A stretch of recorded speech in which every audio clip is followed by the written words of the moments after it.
Saya ingin menjelaskan kepada Anda, pemirsa yang mungkin masih bingung bagaimana cara kerja vaksin.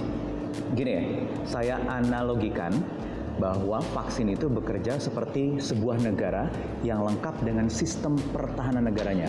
Ada angkatan bersenjata atau tentaranya.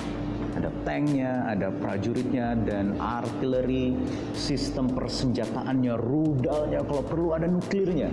Itu sebenarnya adalah cara sebuah negara untuk memproteksi negaranya dari ancaman serangan musuh. Seperti vaksin.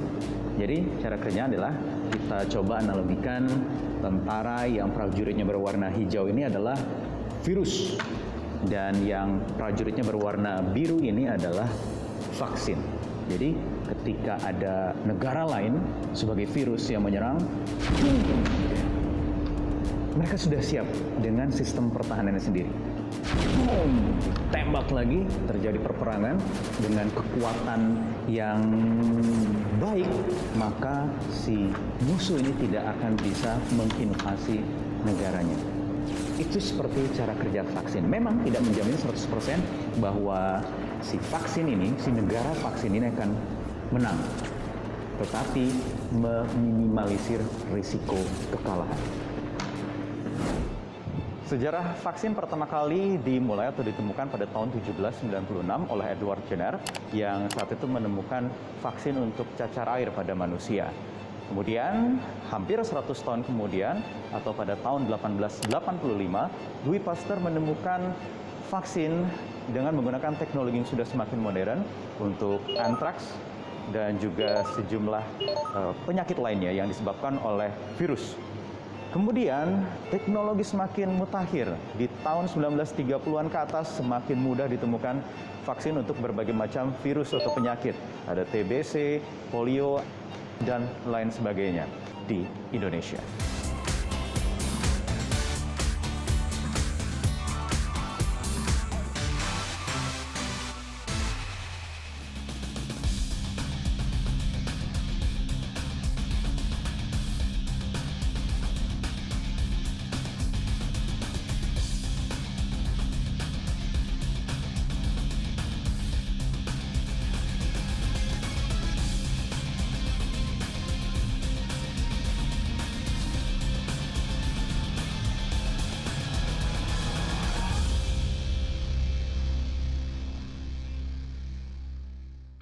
Nah, sekarang vaksin COVID-19 sudah datang di Indonesia. Bahkan program vaksinasi nasional sudah dimulai hari Rabu pekan lalu dengan Presiden Joko Widodo sebagai penerima vaksin pertama di Indonesia. Tetapi masih banyak nih sebenarnya perdebatan yang mengemuka di tengah-tengah masyarakat, di netizen yang terhormat seperti Anda mungkin pemirsa. Dan kami 15 Minutes mencoba merangkumnya. Paling tidak ada 6 pertanyaan besar yang akan coba kami jawab satu persatu. Yang pertama, soal efikasi 65,3% yang lebih rendah dibandingkan negara lain yang juga menggelar uji klinis COVID-19, yaitu vaksin Sinovac ini, seperti Turki. Tapi apakah benar ini kemudian tidak manjur dan tidak bisa memberikan proteksi yang berlebih terhadap orang yang menerima vaksin tersebut? Gini deh, yang jelas angka 65,3% itu sudah lebih tinggi dari standar WHO, yaitu 50% untuk diberikan izin penggunaan darurat. Jangankan 65,3%, 51% pun juga sudah aman ketimbang tidak sama sekali memberikan perlindungan, ya nggak? Ya, jadi efikasi itu bahasa gampangnya adalah kemanjuran. Di dalam hal vaksin, maka efikasi itu berarti atau kemanjuran itu adalah bagaimana kekuatan dia bisa mencegah terjadinya infeksi. Istilah efikasi itu adalah merupakan hasil dari suatu uji klinik. Cara menghitungnya adalah kita menghitung berapa kasus positif COVID pada kelompok yang divaksin sama yang tidak divaksin. Nanti dibandingkan, ada satu rumusnya begitu. Pada yang kelompok tidak divaksin, tentu kalau kemungkinan akan banyak yang terpapar begitu ya. Semakin besar perbandingan antara kelompok vaksin dengan non-vaksin terhadap kasusnya tadi, maka akan semakin besar efikasinya. Pertanyaan yang kedua, kenapa hasilnya bisa berbeda dengan Turki yang juga menggelar uji klinis? Kita cuma 65,3%, mereka 90-an%. Begini, kalau menurut ahli, tingkat kemanjuran atau efikasi terhadap uji klinis itu memang sangat mungkin berbeda bergantung dari jumlah dan tipe subjek yang diambil. Misalnya, di Turki itu 7.000 relawan. Kita di Indonesia cuma 1.600 ya, catat ya. Dan itu terlokalisir di Bandung dan itu kelompok umum. Kalau di Turki 7.000 relawan, 1.300-an diantaranya tenaga kesehatan yang berisiko sangat tinggi untuk terpapar. Jadi sangat mungkin memang efikasinya berbeda. Dan ini memang bisa dijawab secara ilmiah. Sebetulnya barangnya sama. Iya, jumlahnya kan beda juga.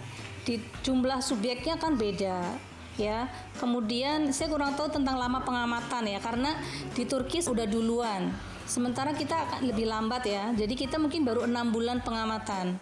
Nah, kalau kita teruskan pengamatan sampai 1 tahun, itu mungkin angka bisa berubah lagi gitu loh, karena kan jumlah yang terpapar kan pasti akan tambah lagi mungkin antara dua kelompok yang divaksin maupun yang nggak divaksin. Jadi saya bilang angka itu bukan harga mati, itu masih mungkin berubah, either dia meningkat atau berkurang, kita belum tahu ya. Pertanyaan yang ketiga, aman atau tidak ini digunakan? Begini, yang saya bisa bantu adalah vaksin ini ya. Vaksin ini bukan obat. Vaksin ini tidak menjamin 100% Anda tidak akan terpapar COVID-19 setelah disuntik. Tetapi ini akan memberikan perlindungan, proteksi, meminimalisir tingkat paparan ketimbang kita tidak disuntik. Jadi seharusnya memang ya aman. Efikasi dan keamanan adalah hal yang berbeda. Keamanan adalah terkait dengan berapa banyak efek yang tidak diinginkan yang terjadi ketika dipaparin vaksin. Dan faktanya adalah ternyata yang dilaporkan memang sangat sedikit efek-efek yang tidak diinginkan itu. Misalnya ya ada sakit di tempat suntikan, kemudian mungkin ada demam, ada mungkin lelah seperti itu. Yang itu jumlahnya sangat sedikit dan itu sifatnya reversible begitu. Sehingga artinya dari segi keamanan itu aman. Itu hal yang berbeda dengan efikasi. Jadi sangat mungkin suatu vaksin yang sangat efikasius, artinya efikasinya tinggi, tapi tidak aman, itu juga bisa gitu loh. Pertanyaan berikutnya, yang keempat, siapa saja kemudian yang bisa dan tidak bisa atau tidak boleh menerima vaksin COVID-19? Termasuk saya nih bertanya nih, karena kan saya pernah terpapar COVID-19. Apakah boleh mereka yang sudah pernah terpapar kemudian disuntik lagi dengan vaksin yang sebenarnya berisi virus yang sama tetapi sudah dilemahkan? Bisa jawabannya, karena saya sudah mengkonfirmasi hal ini langsung kepada ahlinya. Jadi tenang saja, kita justru akan semakin terproteksi dengan vaksin COVID-19 ini. Walaupun memang ada kelompok-kelompok tertentu yang tidak bisa menerima vaksin ini. Pada prinsipnya orang yang telah terinfeksi kemudian sembuh itu belakangan.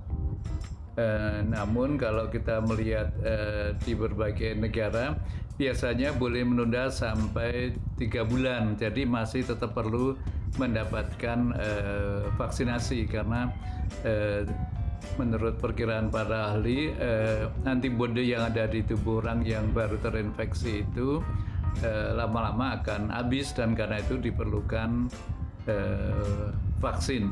Untuk kelompok-kelompok yang saat ini belum bisa menerima vaksin, ya harus dilindungi jangan sampai terinfeksi, artinya memakai protokol kesehatan yang ketat. Lagi pula kan sekarang izinnya kan izin darurat, Mas. Izin darurat itu berarti karena uji klinik fase 3 belum selesai total, sehingga untuk yang sekarang ini belum layak untuk mendapatkan vaksin, satu saat nanti mungkin sekali bisa mendapatkan vaksin juga. Jadi untuk dipilihkan vaksin mana yang cocok.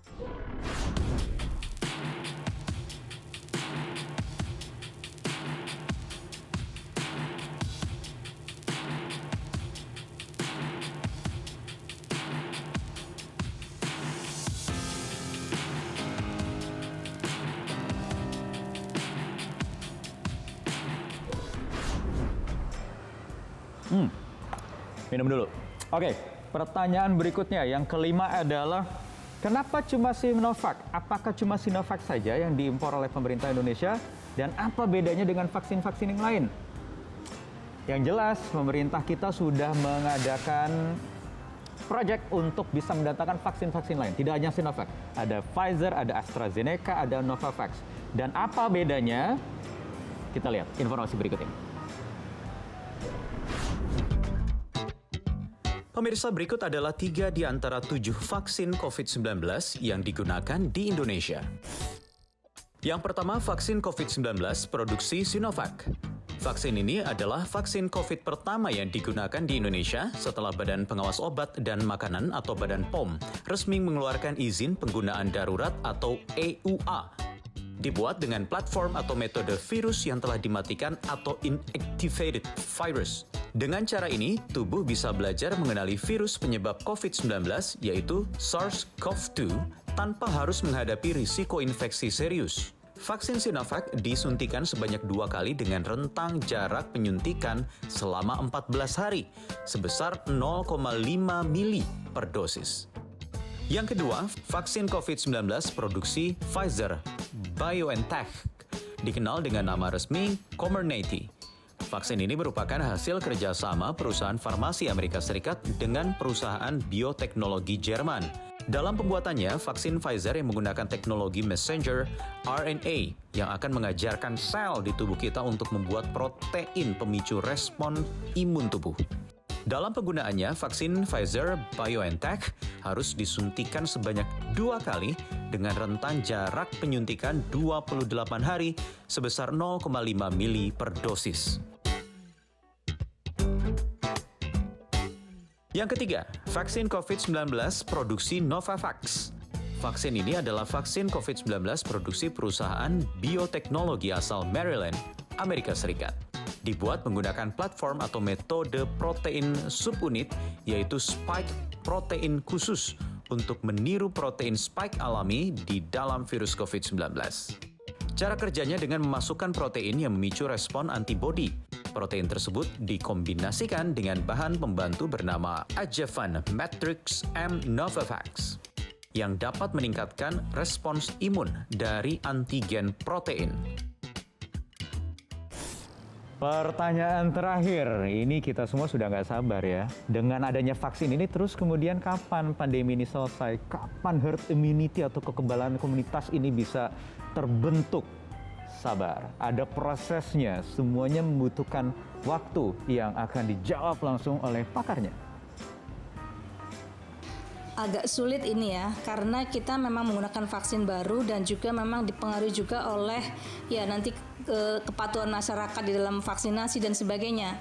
Karena kalau hitungan kita, misalnya dengan asumsi ya, vaksinnya adalah 65% efikasinya, kemudian misalnya adalah penularannya adalah sekitar 2, katakanlah begitu ya, 1 orang bisa menularkan pada 2 gitu ya, maka kita akan membutuhkan hitungannya itu sekitar 77% populasi itu harusnya tercover oleh vaksinasi begitu. Nah berarti apa? Programnya itu harus mencakup sekian itu, dan itu mau berapa lamanya tergantung ketersediaan vaksinnya begitu. Jadi kalau pemerintah cepat menyediakan vaksinnya, insya Allah akan lebih cepat juga tercapai begitu. Jadi nggak bisa diramalkan sekarang. Vaksin itu kan memang tidak hanya dari Sinovac saja. Misalnya mau ada vaksin yang lain, itu juga silahkan begitu. Dan saya lebih setuju tidak digratiskan begitu oleh pemerintah. Maksud saya ya, memang sebagian bisa di-cover oleh pemerintah. Tapi mungkin yang vaksin-vaksin yang di luar itu boleh diregulasi begitu, didatangkan, tetapi mungkin oleh swasta misalnya tetap sesuai dengan aturan itu akan mempercepat.